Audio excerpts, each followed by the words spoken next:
Think you know all about Epcot? We're digging into the little-known facts, hidden secrets, and otherwise weird history behind this Disney World park.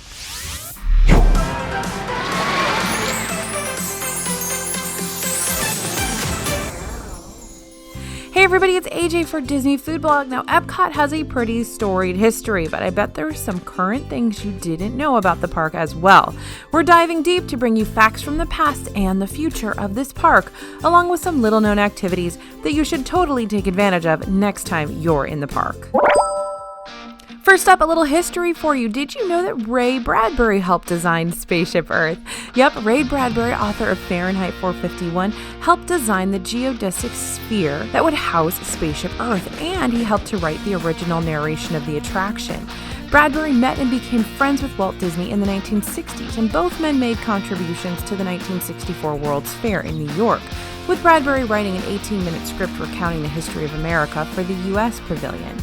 When the Walt Disney Company was designing Epcot, Bradbury was hired to develop a framework for the theme of the ride, and his first draft overview of the history of communication topped 14 pages.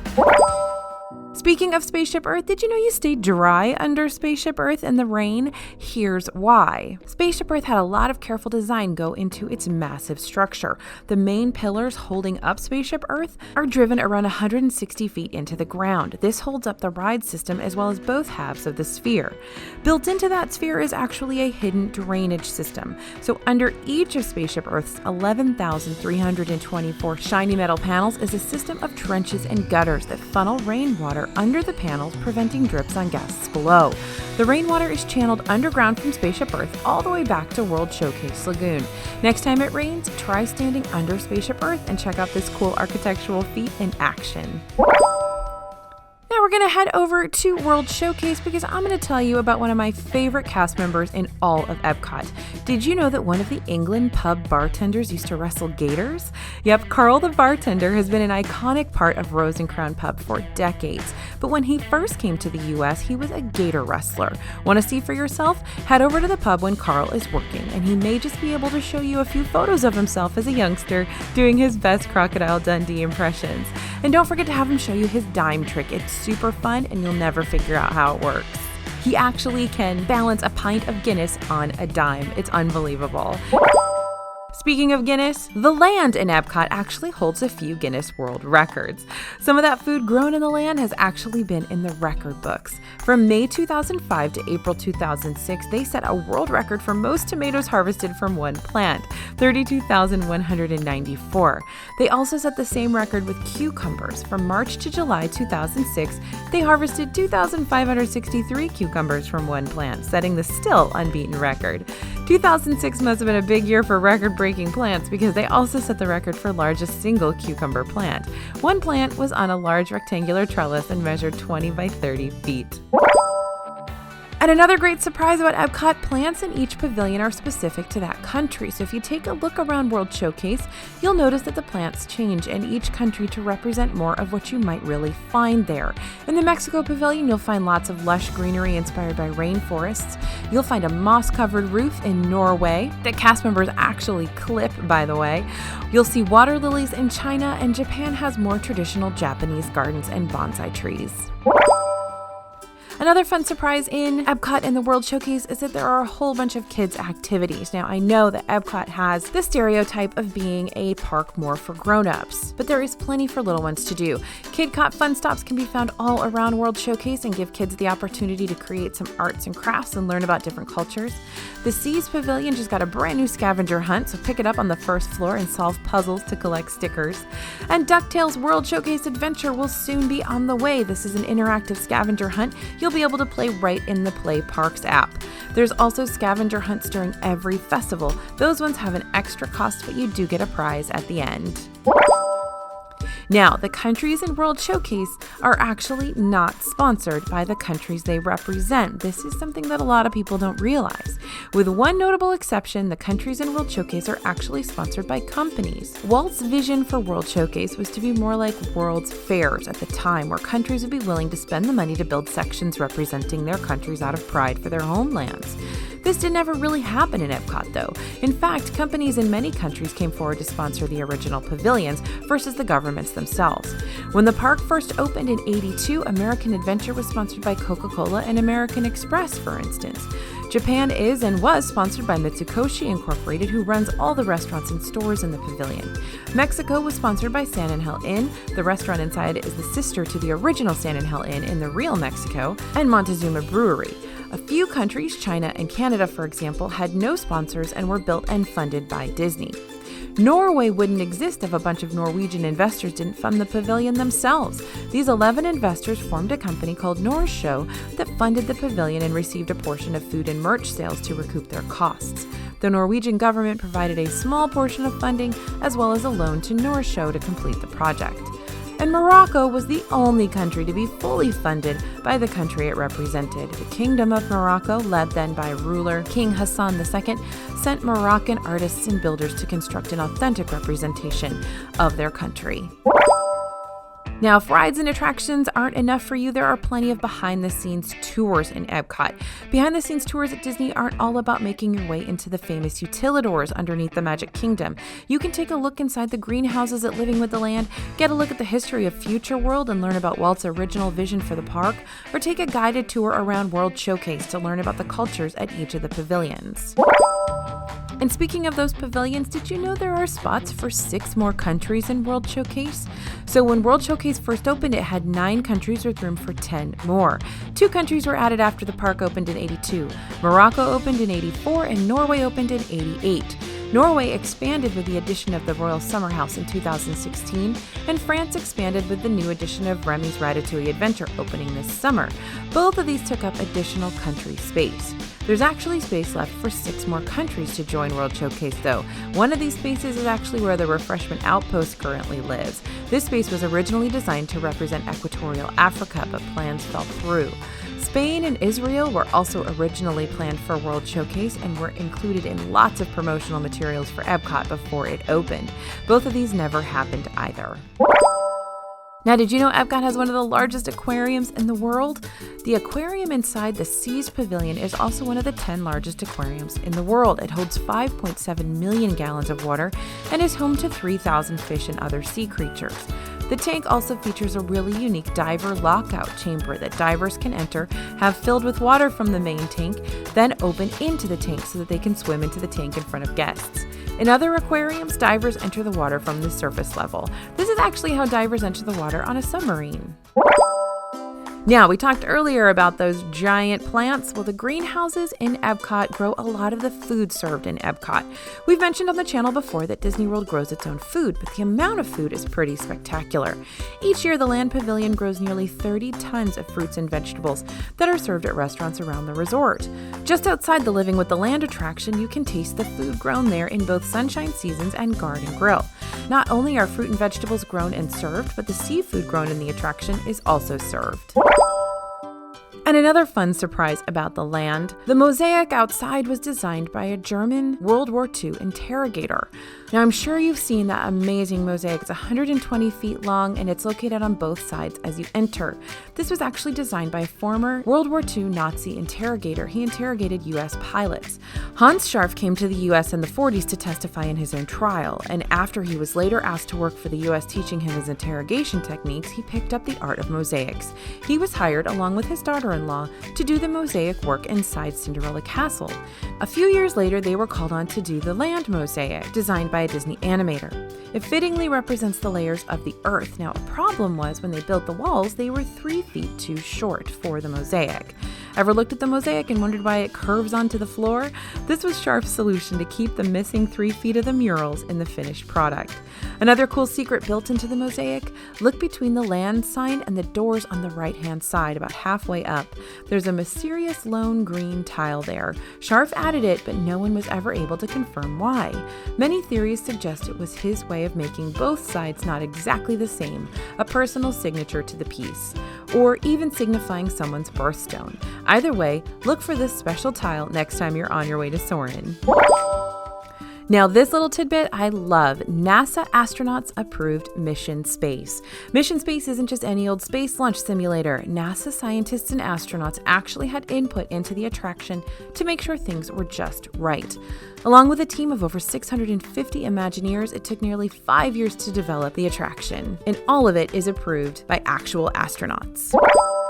Speaking of Mission Space, there's a nod to its predecessor inside. Horizons occupied the space until 1999 when it was demolished to make way for Mission Space. This ride was beloved by many, so Disney found a subtle way to leave a nod to the ride in the new attraction. Look at the large spinning wheel once you enter the queue on your right. Look closely at the center of the wheel. That logo, it's the original logo for Horizons. Now, I loved Horizons, but one of my favorite original rides in Epcot was World of Motion, and Test Track was its replacement. Did you know that Test Track is the fastest ride in any Disney park?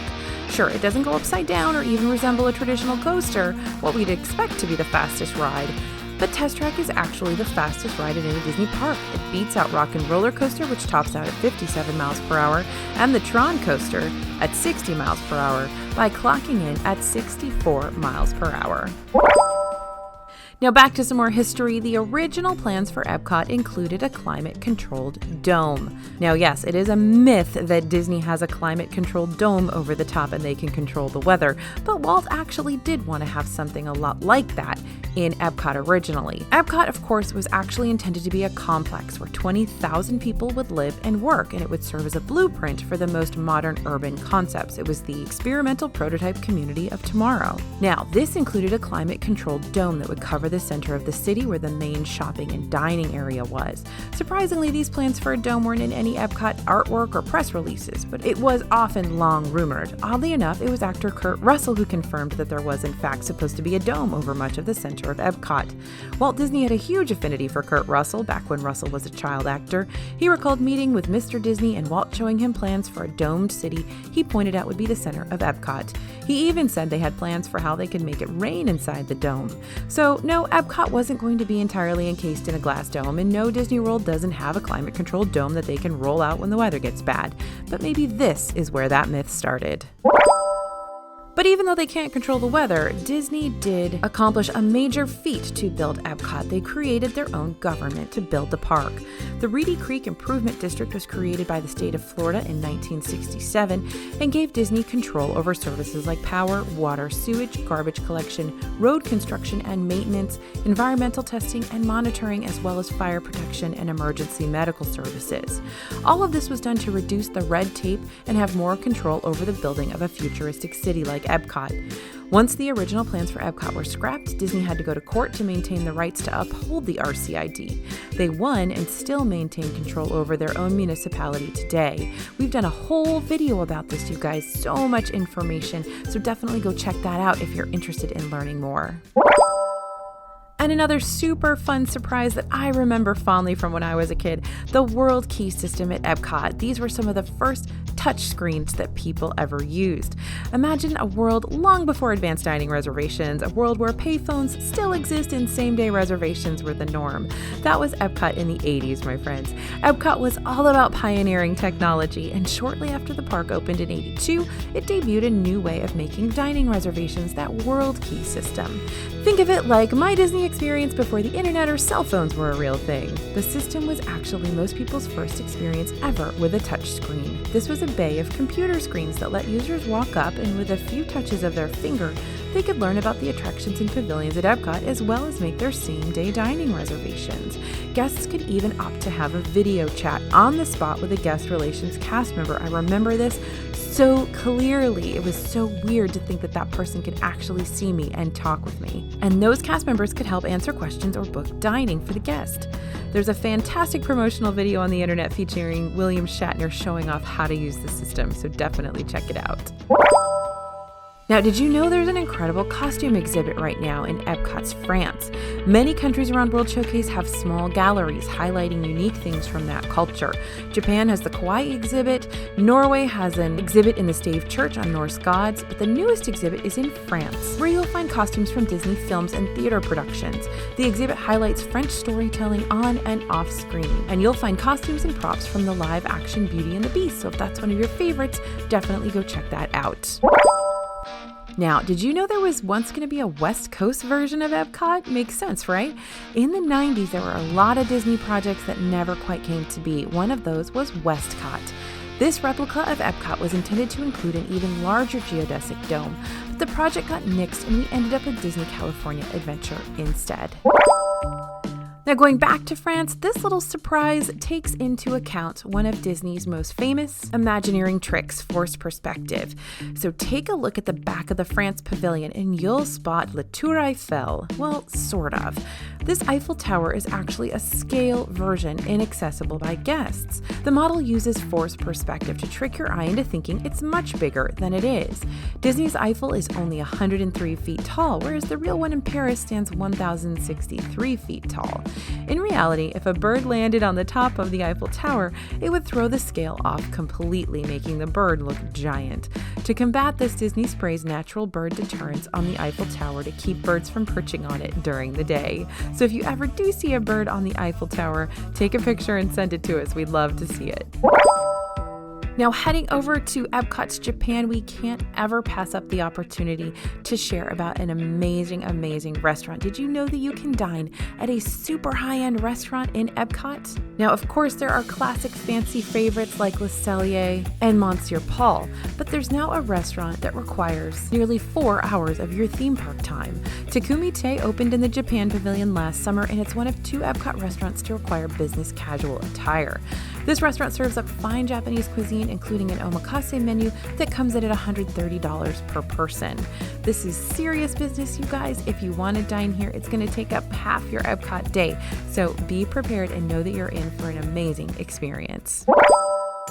Now, this surprise is also one of my favorites. The miniature train in Germany was created for a festival.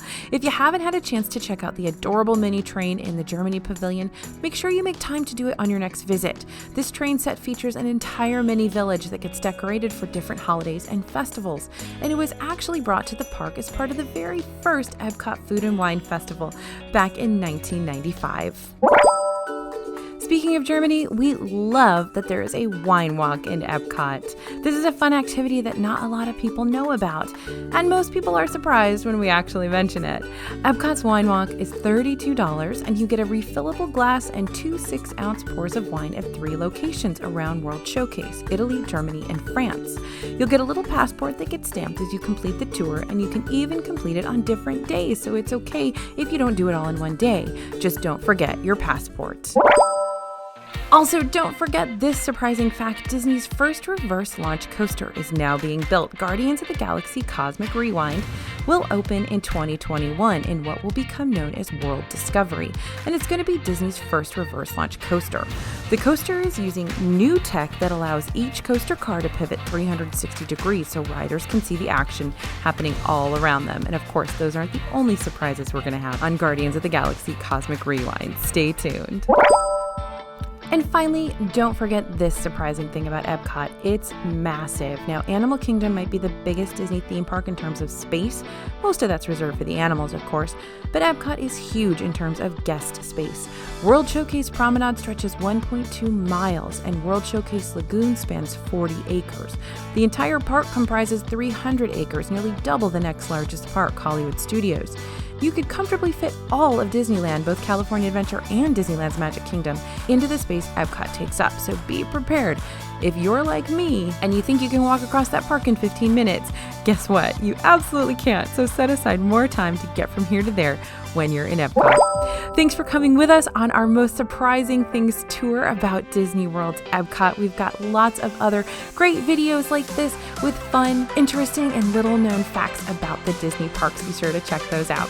Thanks for listening, you guys, and thanks for watching. As always, this is AJ for Disney Food Blog, and we'll see you real soon.